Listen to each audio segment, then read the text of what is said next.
On this video, I'm going to be comparing my 2024 Ram TRX Final Edition to my 2023 Ford Raptor R. I get a lot of questions about these trucks, and I've owned both of them for just under a year now. I'm going to go into things that I really like, some things that I don't like, and if one of these trucks is truly superior to the other. All right, let's get to it.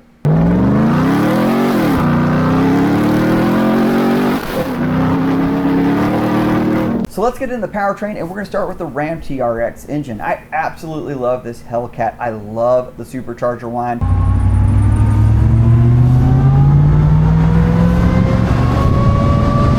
The power is super linear, very predictable. I've got no complaints with what the power puts out in this thing.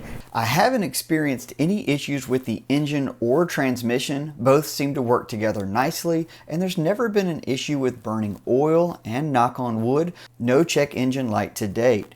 The truck is very easy to service, and with it sitting so high off of the ground, there's no need to raise the platform to do basic tasks such as changing the oil. Now, compared to the Ram, the Raptor R is a completely different animal in how it delivers the power. This 700 horsepower engine is very explosive.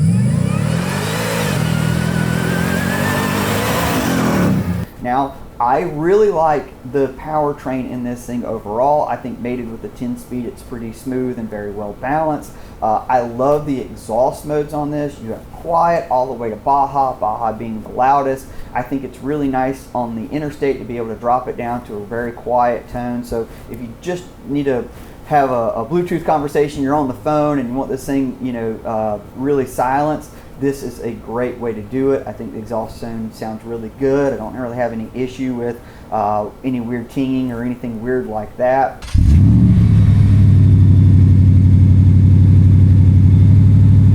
I think the biggest difference and most overlooked advantage of the Raptor over the Ram is the transfer case.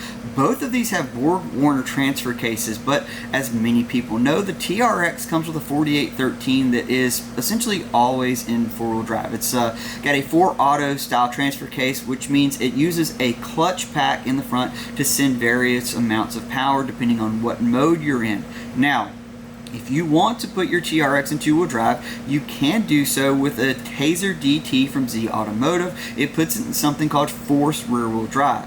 Briefly, I will tell you my experience with that has been that yes, it does work, but I've had it do some funny things where if you drive it in forced rear-wheel drive for a long period of time, it has almost like it's converting it back to four-wheel drive suddenly. Now, it's never done it when I'm going down the interstate where, oh man, I'm going to blow my transfer case apart, but it's done it where when I turn into a driveway, I suddenly feel like I'm in four-wheel drive again.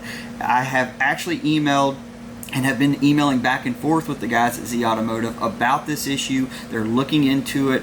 I'm just being honest and sort of let you know my experience with it. I know there are lots of people that drive their TRXs in forced rear-wheel drive every day. It's worth noting that this transfer case is not much different than the other BorgWarner. I think it's a 4811 that actually has the two-wheel drive option. So hypothetically, you should not be hurting your transfer case by putting it into forced rear-wheel drive, but I think there's something else electronic going on, maybe with the 24s and Final Edition, I don't know, but that's my experience. Now, that being said, the fuel economy is not any better in forced rear-wheel drive, and if you're trying to get down the road faster, it's not any better. So I don't really think there's a huge advantage of putting this thing in forced rear-wheel drive other than you're saving some life from your clutch. Now, the Raptor defaults to two-wheel drive, but it's a completely different style BorgWarner case, and what makes it, in my opinion, so superior to the TRX is you do have two-wheel drive, you have a 4-auto feature, and you have 4-high. Now, the 4-auto feature is very similar to this BorgWarner case in that it uses a clutch pack to give that varying load. So when you are in sport mode and the tires start to spin, it'll go ahead and send a little bit more power to that front axle. And the nice thing about that is if you're in a snowy climate or if it's just super slick out and you want to get a little bit more traction, that's a great option for you. You can daily drive with 4-auto. It's not going to hurt anything. What's really interesting and the big advantage is the Raptor actually has a dog clutch in it, which is basically like a locking device that when you click into 4 high, it no longer relies on that clutch to keep the front output engaged. You actually have a mechanical lockup. So in 4 high and in 4 low, it's all mechanically locked, and that's a big deal. Whereas the Ram is relying on pressure from that clutch pack to keep the front output engaged, which could fail. So absolutely, I say the Raptor has the much superior transfer case over the TRX. One thing that in my opinion is not debatable is that the Ram has a far superior interior over the Raptor. It looks nicer, it's got nicer touch points, it doesn't feel as plasticky, and it looks like what you would expect out of a really expensive truck. I don't hate the Raptor interior, but if you're comparing apples to apples, the Ram is much nicer. Now that being said, I do really like the camera location on the Raptor. I just like buttons, and it's really easy to be able to click that very quick for the 360 camera. Compared to the Ram has a better 360 camera in my opinion. I feel like it's a little bit more accurate. I also really like where the seat controls are for the air conditioned and heated seats. Again, I'm just a button guy, so it's really easy to be able to access that stuff. Instrument like cluster and layout, far superior in the TRX. I like how the digital dash looks and all that stuff. So for the most part, if you're talking about interior look and feel, I think the Ram is better. So here's something that's absolutely not debatable. If you want a giant rear seat, you want a bigger cab in the back, the TRX is the way to go. Not only are the rear seats heated and cooled, but yep, they recline, which is ridiculous. My kids absolutely love spending time back here, and it's a really nice truck overall. I mean, like I say, even in the back, everything still feels really nice. Plenty of power outlets, there's carbon fiber and Alcantara everywhere. It feels like a super nice interior. That being said, both of these trucks have the big panoramic sunroof, and I can tell you, I don't think that it's a product of that sunroof, but the cab noise on this is so much more than the Raptor. On the interstate, driving for hours on end, I will tell you, it seems much louder inside of the cab of the TRX than it does that Raptor R. I just feel like the Raptor R has better sound deadening. I do have more aggressive tires on this truck than I do the Raptor, so that plays into it slightly, but it's really cab noise. When this thing still had the stock tires on it, it still had more cab noise and a little bit of an exhaust drone that's way more noticeable on this truck than it is on the Raptor R. So I do want to talk about tires and wheels because I did change them on these trucks. Now, pretty early on with the Raptor R, I swapped out the PFGs and I put on a set of Nitto Recon Grappler ATs. I just like the Nitto tire. Just typically I've had better luck with it, and it's a more true to size tire, rolls smooth, don't have really any issue, very quiet. I like that it fills out the wheel well a little bit more, so that's what I did there. I like the factory wheel, do not want to swap that out right now. It's a beadlock capable wheel, but for what I'm doing with the truck, I don't really see the need to go with the conversion and actually make it a true beadlock. On the Ram TRX, I didn't really care for the factory wheel that much, and I definitely hated how the factory tire looked. It performed perfectly fine. I just didn't like how it looked. It was a cosmetic thing. It just looked like a big golf cart tire. So I pulled off the Turf Masters and put on a set of Nitto Trail Grapplers. These are a 35 by 1250 R18. And at the same time, I swapped out wheels. This is a Method, I believe it's a 323 gloss bronze. The back spacing is very similar to what it is from the factory. And when you have that similar back spacing and offset, that means you're not going to be changing out where the scrub radius is. You're not changing how the tire sticks away from the vehicle, and it didn't really modify the handling of the vehicle overall. This tire's worked perfectly fine. I actually just went up to the mountains with this truck. There was lots of snow and ice on the road, and it hooked up perfectly fine, really balanced. I still think it's a good daily driver tire, even though it is very aggressive. Now, if you want this truck to feel fast, all you need to do is click it into 4 Auto and lay into it. And it'll very much so come to life. It takes the traction control down, it gives you better throttle response, it puts the transmission into a mode that is going to keep it in gear longer, and it just is an absolute rocket. So if you want to feel that 700 horsepower, just put it into sport mode and you're good to go. The steering to me actually feels lighter on the TRX than it does on the Raptor, and it rides really nice. Now it does not absorb the small imperfections in the road as good as the Raptor R, but it still feels like a truck with a long travel-ish, Baja themed suspension.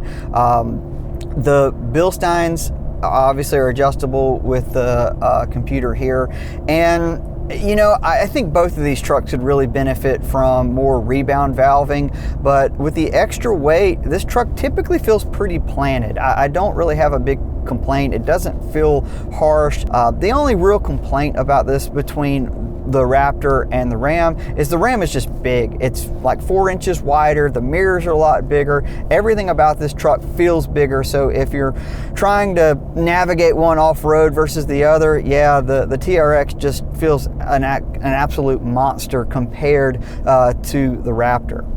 Now, just like the TRX, if you want to make this Raptor come to life, Jesus, whoo, you got to put it in sport mode and it will absolutely take off. If you try to do that same thing from a turn or intersection and you're in two-wheel drive, it's just going to spin the tires. The big difference between this truck and the TRX though is it's wild how much more traction that this truck will get doing the same thing. The Recons just grip the road, I guess, a bit better, and you floor it, and if you have it in 4 auto, it's gonna take off. It's a noticeable difference between obviously a mud terrain and an all-terrain. But the truck, in terms of drivability, I do have one pretty big complaint, and that is I feel like the steering is heavier than the TRX, maybe just by a little. Now I know I'm driving it in sport and that's gonna put a little bit of weight to it, but even in comfort, it just feels like it takes a little bit more steering input than you would think for this vehicle. Neither one of these trucks feel chintzy or crappy. The only thing that doesn't feel great on the Ram is the tailgate. Slamming it or shutting it, it feels that's the only part that just doesn't feel real solid. This truck does have the bougie little button where it lifts itself back up for you, and both of them will automatically lower. Both also have the little step that helps you get in and out of it. I do like the step on the Raptor better than the step on the Ram, but neither one of those are really going to move the needle much for me. In terms of basic fit and finish, and like, do they rattle? Is one like real junky? Both of them are pretty solid. This only has like a door panel noise from time to time. That's kind of plasticky sounding, but both of them sound pretty solid for the most part. Again, the Raptor definitely has better sound deadening. And if I had to pick between the two trucks in terms of like, if I had to sell one today, which would I sell? Probably the TRX. And I hate to say that because I love how that truck looks and it's so solid. I mean, neither one of these trucks are a loser truck in terms of like, they're not great to have, but the Raptor is a little bit more practical, and for what I use it for, I really like the drivability of it a bit more, other than, as I mentioned earlier, the steering is a bit heavy, which I have a plan. I'm going to try at least for that. But if I had to say, all right, I got to sell one of these now, which is the truck I really want to keep, it's probably going to be the Raptor R. That being said, I'm not selling TRX, at least not now. I want to mess with it a little bit more. I'm enjoying it. So we'll see. If you are interested in what's coming up next, be sure to subscribe to the Driving Line channel, because that's basically where you're going to get most of these updates on the vehicles. If you want to see some exclusive content or stuff that I'm working on behind the scenes, you can always check me out on all social platforms at Ali Mansour Editor. Our goal with all of these videos is to basically entertain, educate, and inform you on all things automotive. So hopefully I'm doing a decent job of that. If you've got any questions, just drop them in the comments. And as always, I hope to see you on the trail. Take care.